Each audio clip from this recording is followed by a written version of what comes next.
यहाँ पे हम फ्रीक्वेंसी देख रहे थे, तो फ्रीक्वेंसी को हम और क्या लिख सकते हैं बेटा, number of vibrations completed, number of vibrations completed in 1 second हमें क्या देता है, फ्रीक्वेंसी देता है। ऐसा यूनिट क्या है फ्रीक्वेंसी के, ऐसा यूनिट की अगर हम बात करें, ऐसा यूनिट इज हर्ट्स। फ्रीक्वेंसी की ऐसा यूनिट क्या होती है, हर्ट्स होती है, जिसको हम कैपिटल एच स्मॉल जेड से डिनोट करते हैं। ठीक है, फ्रीक्वेंसी को आप वी से डिनोट कर सकते हैं, जिससे आप चाहें उससे डिनोट किया जा सकता है फ्रीक्वेंसी को। ठीक है, आगे और समझें।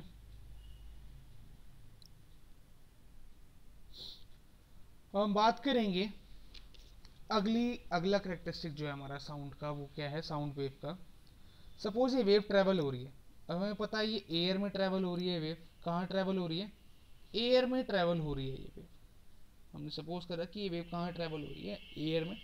जैसे मैंने आपको बताया था, एयर मीडियम है इसका, तो एयर में कुछ पार्टिकल्स होंगे, है ना।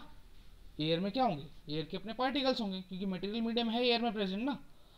तो एयर के मीडियम में, या जो एयर है उसके बीच में क्या प्रेजेंट होंगे, एयर के अंदर एयर के पार्टिकल्स होंगे। डिफरेंट गैसेज हैं, डिफरेंट गैसेज के पार्टिकल्स हैं, या एयर के अपने पार्टिकल्स हैं। तो जो ये पार्टिकल्स हैं, इनके थ्रू जब ये साउंड वेव ट्रैवल करेगी, क्या होगी, ये जो साउंड वेव है ट्रैवल जब करेगी, तो क्या होगा, उन पार्टिकल से भी टकराएगी जो पार्टिकल वेव के अंदर प्रेजेंट है। ठीक है, उस एयर के अंदर जो पार्टिकल्स प्रेजेंट हैं उससे क्या होगी, ये वेव टकराएगी। तो वेव जब टकराएगी, क्या टकराएगी, वेव जब इन पार्टिकल से टकराएगी, या जो साउंड जब इस एयर से जब ट्रैवल करेगा, इस किसी भी मीडियम से ट्रैवल करेगा, तो कितना ये डिस्प्लेस किया, मीन्स वो पार्टिकल कितना डिस्प्लेस किया, ठीक है, उनकी मीन पोजीशन से, किसके थ्रू, वेव के पास करने की वजह से, वो हमारा क्या होता है, एम्पलीट्यूड होता है उस वेव का। ठीक है, समझो मेरी बात को। सपोज एक ये पार्टिकल है, यहाँ पे साउंड वेव ट्रैवल कर रही है, ये टकराया इससे, कितना इस पार्टिकल ने अपनी पोजीशन को चेंज करा, मीन्स यहाँ पे था, यहाँ पहुँच गया, इसकी मेन पोजीशन क्या ये है, लेकिन ये यहाँ पे पहुँच गया, तो कितनी displacement I, suppose x displacement I यहाँ से यहाँ तक पहुँचने में। तो ये जो एक्स है वो क्या है हमारा, that is what, amplitude of the wave. ये क्या है हमारा, एम्पलीट्यूड है उस पर्टिकुलर साउंड वेव का।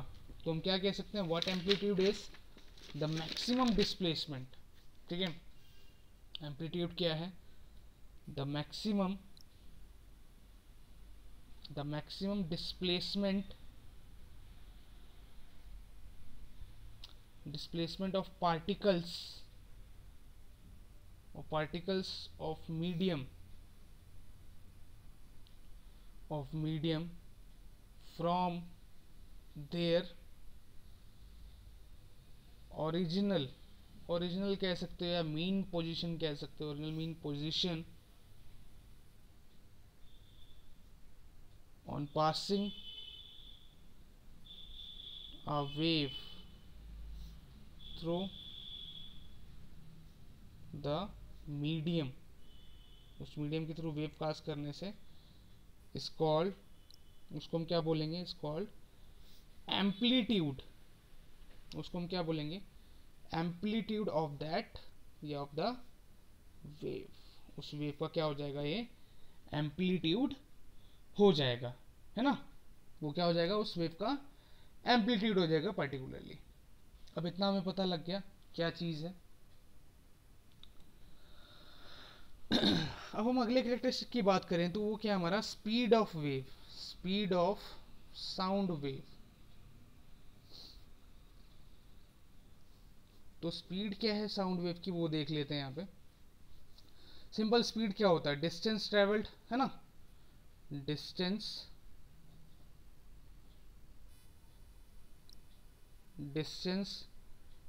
Travelled by a wave in 1 second. 1 second के अंदर जो डिस्टेंस ट्रेवल करेगा उस कॉल्ड स्पीड। अब इधर मैंने 1 सेकेंड क्यों लिखा है वो भी मैं बताऊंगा आपको। स्पीड ऑफ द वेव या फिर हम इसको और क्या कह सकते हैं, वेलोसिटी भी कह सकते हैं ना, ठीक है। इसकी वैसे यूनिट क्या होगी, स्पीड है तो ऐसे यूनिट क्या हो जाएगी बेटा, मीटर पर सेकंड हो जाएगी, सिंपल। अब स्पीड का फॉर्मूला क्या होता है, distance travel upon time taken, ठीक है। अब यहाँ पे जो डिस्टेंस ट्रेवल है, या अगर मैं ये कहूँ जो v है हमारा, वो क्या हम क्या लेते हैं, s अपॉन t लेते हैं। अब यहाँ पे जो डिस्टेंस है वो क्या ट्रैवल हो रही है, वो क्या ट्रैवल हो रहा है, वो हमारा क्या है, that is what, that is wavelength, lambda ही तो है। जो वेव अपनी डिस्टेंस ट्रैवल कर रही है, वेव जो ट्रैवल हो रही है यहाँ पे, वेव अपनी जो पोजीशन चेंज कर रही है, तो जो वेव है एक सेकंड में कितना ट्रैवल कर, वो हमारा वेवलेंथ होगा, ठीक है। और स्पीड क्या होगी, उस एक सेकंड में कितना ट्रैवल करा उस वेव ने, वो हमारा स्पीड हो जाएगा। तो लैम्डा लिख सकते हैं ना ऐसे, तो लैम्डा अपॉन टी क्या हो सकता है, टाइम पीरियड हो सकता है, ठीक है। मीन्स एक दो सक्सेसिव कंप्रेशंस, मीन्स इस पॉइंट से इस पॉइंट तक पहुंचने के लिए वेव को जितना टाइम लगा, इस ए पॉइंट से बी पॉइंट तक पहुंचने में जितना टाइम लगा, वो हमारा क्या होता है, टाइम पीरियड होता है, ठीक है। एक कैरेक्टरिस्टिक रह गया था, उसको हम क्या कहते हैं, टाइम पीरियड कहते हैं। तो अगर मैं वेवलेंथ लिखता हूँ यहाँ पे, डिस्टेंस की अगर मैं वेवलेंथ लिख रहा हूँ, मतलब एक कंप्रेशन दूसरे कंप्रेशन तक इसकी डिस्टेंस क्या है, लैम्डा है, और इस पे जो टाइम लगा वो हमारा टाइम पीरियड है। तो लैम्डा अपॉन कैपिटल टी लिख सकते हैं, capital T is what, capital T is time period. Clear हो गया होगा इतना। तो इधर मैं ये चीज़ लिख सकता हूँ, बिल्कुल लिख सकते हैं। और यहाँ पे ऐसे लिख सकते हैं, इंटू 1/कैपिटल टी, एंड जो बेटा आपका 1/कैपिटल टी होता है, that is equal to frequency, that is equal to what, frequency. इसको थोड़ा टेढ़ा भी बना लेना, या इसको वेलोसिटी वाले को ऐसे कर लेना, दोनों को हम v से डिनोट करते हैं, या आप चाहो तो f लिख सकते हो, फिर f को आप अलग से इंडिकेट कर देना कि फ्रीक्वेंसी है जी, ठीक है, वरना एग्जामिनर के मन में डाउट रहेगा। तो वेलोसिटी का एक फॉर्मूला आ गया यहाँ पे, lambda into frequency.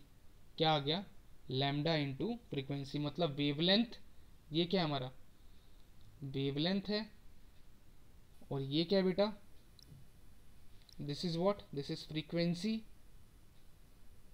And this is what, this is velocity, या आप स्पीड कह सकते हो साउंड वेव की, वेलोसिटी या फिर स्पीड ऑफ साउंड वेव, ठीक है। इतना क्लियर हो गया। दोबारा देखते हैं स्पीड को, क्योंकि दो तीन चीज़ें यहाँ पे कवर हुई हैं। टाइम पीरियड मैंने आपको बताया मैंने क्या बोला कि डिस्टेंस एक वेव में ट्रैवल करे एक सेकंड में जितना, वो हमारा क्या देता है, स्पीड देता है वेव की, या फिर वेलोसिटी बताता है उस साउंड वेव की, यही बताया मैंने आपको। अब वेलोसिटी का आपका फॉर्मूला पता है, डिस्टेंस अपॉन टाइम होता है, सिंपल। लेकिन यहाँ पे अगर हम डिस्टेंस की बात करें, अगर हम दो वेव्स के, दो कॉन्जिक्यूटिव वेव्स के बीच की डिस्टेंस की बात करेंगे, दो कॉन्जिक्यूटिव वेव की कंप्रेशंस के बीच की डिस्टेंस की बात करेंगे, उसको हम लैम्डा कहते हैं। और इसको ट्रैवल करने में, मीन्स यहाँ से यहाँ तक, ए से बी तक पहुँचने के लिए, एक कंप्रेशन से दूसरे कंप्रेशन तक पहुँचने के लिए जो टाइम लगता है, उसको हम क्या कहते हैं बेटा, टाइम पीरियड कहते हैं। ये एक नई चीज़ बताई मैंने आपको, एक नया कैरेक्टरिस्टिक है जो भी मैंने आपको बताया, ठीक है। तो यहाँ पे ये टाइम पीरियड हो गया, तो लैम्डा अपॉन कैपिटल टी लिख सकते हैं, 1/t, और ये 1/t होता है हमारा फ्रीक्वेंसी के इक्वल होता है। तो v equal to lambda into frequency, हमारा क्या आ गया यहाँ पे, फॉर्मूला आ गया एक नया, ठीक है। तो यहाँ से हमें ये चीज़ क्लियर हो गई, ओके।